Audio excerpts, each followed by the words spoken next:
શું શું કહેશો? નામ તમારું? અલ્પાબેન મંડપવાળા. અલ્પાબેન, આ ખટાખટ ગરીબી દૂર થશે કેમ? રાહુલજીએ કહ્યું છે. પેલા ખટાખટ નો મિનિંગ ખબર છે રાહુલજીને?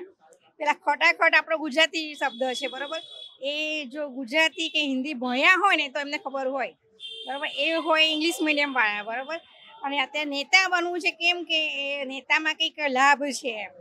આપણે કહીએ કે લાડુઓ કહેવાય આપણે ગુજરાતી ભાષામાં કે લાડુઓ છે એટલે નેતા બનવું છે, પણ એને એમ છે એમ ખબર નથી પડતી હજી કે બધા હવે જાગી ગયેલા જ છે કે લાલચમાં હવે કોઈ આવે એવું નથી. પહેલાનો જમાનો અલગ હતો, લાલચ આપો, પૈસા આપો તો વોટ મળતા હતા, પણ હવે એ જમાનો રહ્યો નથી. એટલે 8,500 છે તમારી દ્રષ્ટિએ લાલચ છે.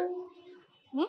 8,500 છે દરેકના ખાતામાં નાખવાનું મહિને હા કહે હા, છે. એ તો બંડલ જ છે. એ ગાજર લટકાયું છે. હા ચોક્કસ. ગળેલ દોડામાં. હા બસ એ જ છે. હા, અને આપણી તો સંસ્કૃતિ જ કહે છે કે મફતનું નહીં લેવાનું, કામ કરીને લો એમ.